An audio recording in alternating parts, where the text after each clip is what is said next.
Hi, this is Jared with Heritage Steel. We're here with another information video for you today for potential customers. And maybe you've already purchased a building and you have some questions about a few things. And today we're going to cover the information about whether you need a lift or not when it comes to your building. Several different buildings require lifts, and there's many different qualifications. And so we're going to try to go over that and try to explain so that you can visibly see why a lift would be required for your building. Behind me is one of our new displays that we've put up, and this is a 14-foot tall display. It's 24 feet wide, 14 foot tall. And so we want to take a look at it and see, does this building require a lift or does it not? So what you see in front of you is this is a double leg, a double welded leg, and every building over 12 foot requires at least a double leg.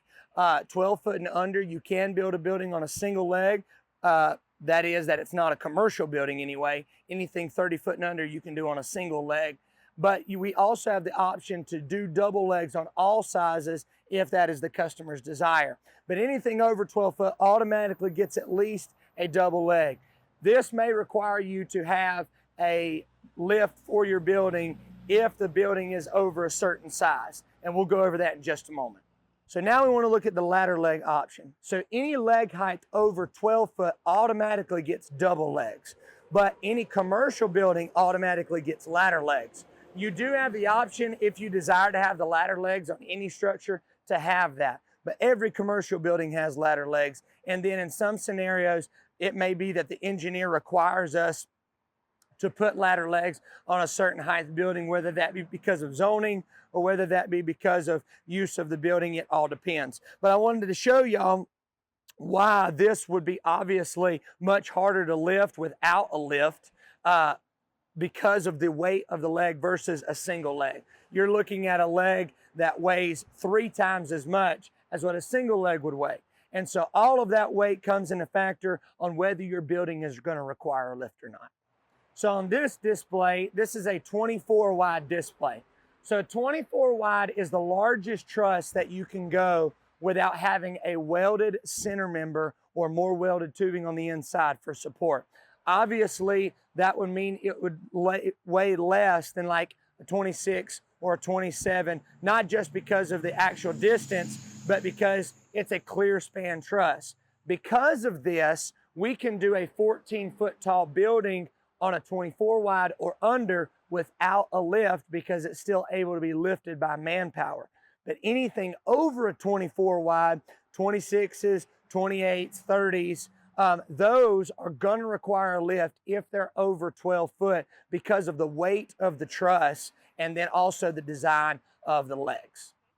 Also wanted to discuss camper covers.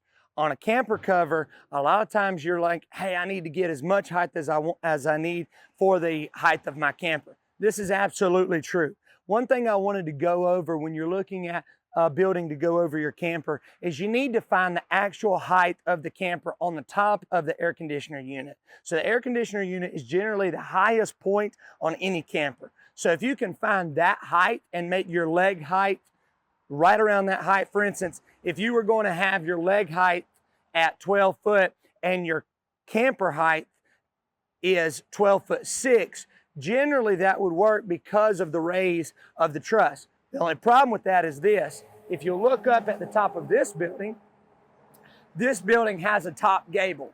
So this top gable has a bar that runs at the very top of the legs.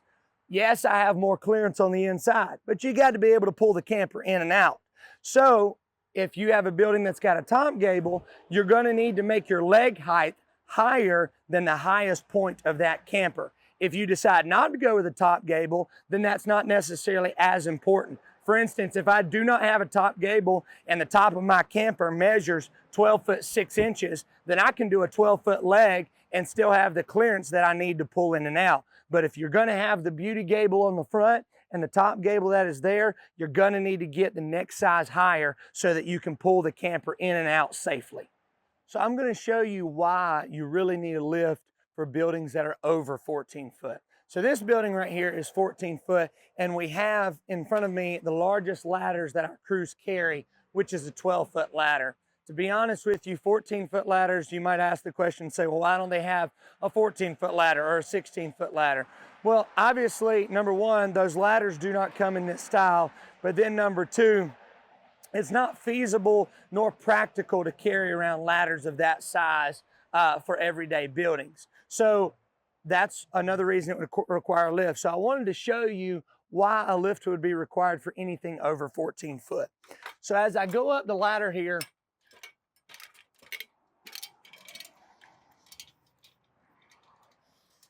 you can see I'm at the very top of a 12-foot ladder, and the roof is only at my chest, right? If this building was 16 foot, 2 feet taller, the roof would be at my head. It is an impossibility to roof this building or to do anything at the top of it on a 12-foot ladder.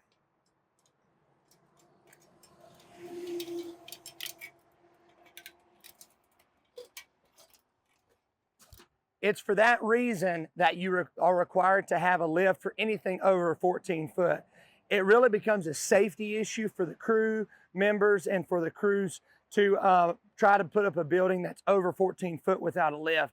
It's not about trying to charge you or anything like that, but it's really just about the safety. Once you go to a certain height, it's just not feasible to carry around ladders that are that tall. And even if I could, you saw how tall that ladder is. If I were to have a ladder that was 18 foot tall or whatever, that gets really dangerous. And it's a lot safer just to have a lift. And so for that reason, we require for anything over 14 foot, no matter what size of the building, to have a lift.